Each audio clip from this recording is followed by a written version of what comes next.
James, I wanted to ask you about Jim Haslett, what you kind of think maybe he'll bring benefit to the program and how that all came about.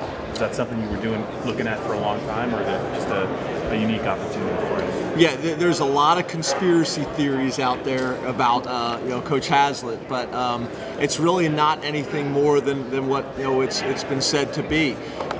This consultant thing has popped up really kind of across the country with coaches that may be out of work for a year or still getting paid from a previous job. For him, it just was a situation where just so many things fell into place. He's a sounding board for our entire staff, special teams, offense, defense. I'm actually going to push him to spend more time away from the defense. I think that'll be valuable for him, and I think it'll be valuable for our staff. But you're talking about a guy who's coached in the NFL for over 30 years, been a head coach, been a coordinator. Just so happens that his father-in-law lives in State College, and he was coming to visit him. Just so happens that our co-defense coordinator, Brent Pry, and his father work together. Just so happens that his son is a senior at IUP this year, and he wants to go see him play, and he's never been able to do that his entire career. So we just had a situation where we said, hey, you want to spend some time with us during the week, go see your son play on the weekends and still be involved in the game? And he said, yeah. So, it just was really, no more than that, but another opportunity for us to get an experienced person in our building and somebody to bounce ideas off and get their perspective. James, easy one for me. What makes Zettel so good? He's a combination of traits. He's a very, very unique athlete. If you asked our players to, it's something I often do when they'll come over for dinner, I'll say, who are the top 5 basketball players on the team? He's in that list. Who are the top 5 golfers on the team? He's in that list. Who are the 5 guys that you wouldn't want to get in a fight with in a dark alley? He's on that list. He's just kind of on every list. You'd be down in the weight room, and we got heavy bags on the end, and he'll jump up and do a roundhouse, back kick, and it's impressive. So he does some things athletically that guys his size don't normally do, and then some guys have that, but they don't have the mentality to go with it. Just like he's a unique athlete, he's kind of a unique guy. He's somewhat strange in a very lovable way. He's aggressive. He's popular. The guys really like him. He's one of those guys you love to have on your team because he keeps it light and he keeps it interesting and he has a lot of fun. So I'm excited to see what he's going to do this year. I think him and AJ are as good of a combination of 2 defensive tackles in the country. And to be honest with you, I don't know if Zettel's who Zettel is without AJ. I don't know if AJ's who AJ is without Zettel. They're a really nice compliment to one another. No more knocking down trees, though, as you can tell. I hope not. I mean, I don't know if that's necessarily a great idea to run full speed into a tree, although he's smart enough to make sure it's one that's fairly rotted out before doing it. Still not something that's real comforting for the head football coach, for the position coach, or for our fans to see your star defensive tackle running into a tree. Although it's interesting and fun, it's not real comforting. Have you seen him throw a football like that? We've never seen it. I've seen him throw it. It's not like one of these deals where it was one of these deals where you went out and said throw it and mark off where it went. I've seen him at practice do it a few times. I've seen him, we were doing a photo shoot one day and he was whipping the ball around, and he can throw it. I mean, he can really throw it. Now, how far, I don't know. I do know he hit another hole-in-one, and I got into it with him this morning at breakfast. It was the 2nd hole-in-one of his life, and I was like, yeah, sure. And he's like, no, there was 4 people there to verify, this last one that we were just talking about. So I have never hit a hole-in-one on putt-putt golf, miniature golf, let alone, real golf. That's the other thing I say, they talk, I guess they say he can drive it over 300-something yards, so he's just an interesting guy. Coach, can you talk about the run game behind Lynch and what you're seeing there? Yeah, I'm excited for Akil. Akil's a guy who's worked hard and been aggressive, but also has been patient, waiting for his time. Led us in rushing last year, really came on strong. At the end of the year, had a really good bowl game. I think it's the combination of Akil as well as the offensive line, the more experience that we have there, and at tight end. And then you're talking about who's going to be the number 2 and number 3, because I think in the Big Ten and major college football, you better have 3 backs, that you feel like you can win with, and that's going to be an interesting storyline as well. Those group of young, hungry running backs that have no experience, game experience at all, who's going to be that number 2, who's going to be that number 3, and to be honest with you, is there one of them that's going to challenge Akil for that job? Because it's most likely that Keel's going to be the guy, but it's not in stone. It's not like if one of those guys come in and they're the guy that, well, sorry, it's Keel's job. We don't do the whole seniority thing. When you look at that backup running back spot, would you consider Andre Robinson and Saquon Barkley in that mix as well? Very much so. Okay. All of our freshmen are in the mix at their positions.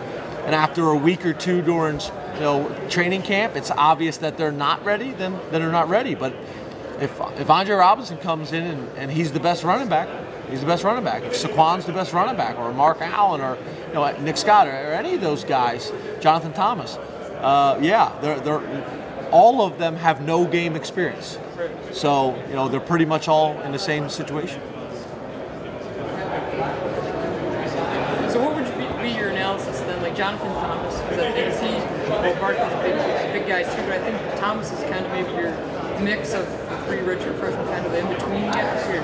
It's funny is I think that's one of the things is you look a lot of programs, and we'll probably be like this more in the future, but you look at the quarterbacks, you can see there's a model of the quarterbacks. You look at the running backs. I don't know if we're necessarily in that situation right now. You look at Mark Allen compared to Jonathan Thomas. To be honest with you though, except for Mark Allen, they're all in the ballpark. You look at Jonathan Thomas, it's more his style of running than necessarily he's a 235-pound back. He's about 215, 220, but he looks bigger than that, and he runs with a little bit more of a physical style. But it's not like if they were all standing there. Jonathan Thomas, Andre Robinson, Saquon Barkley, and Akil are all going to look probably similar. Nick is probably the one that's a little bit of a tweener, and then Mark Allen's kind of the scat back, make you miss. Although for an undersized guy, he's one of our better pass protector, and he'll also lower his shoulder and try to run you down. He just doesn't look like the other guys. Yeah. James, have you ever been part of a team where your place kicker is built a lot like, maybe a starting offensive lineman? I'm talking about Joey, not that he's got the job yet, but he's just a unique body build, and it seems like it's a big difference between this year and last year when you had Sam. Yeah, I love it. I love it. We're an equal opportunity employer. We'll play anybody.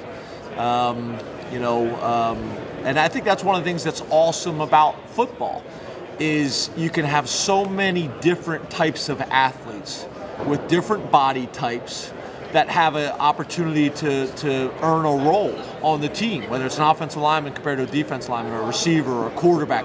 They're all very specific, different roles and traits. And I think that's what's so great about this sport.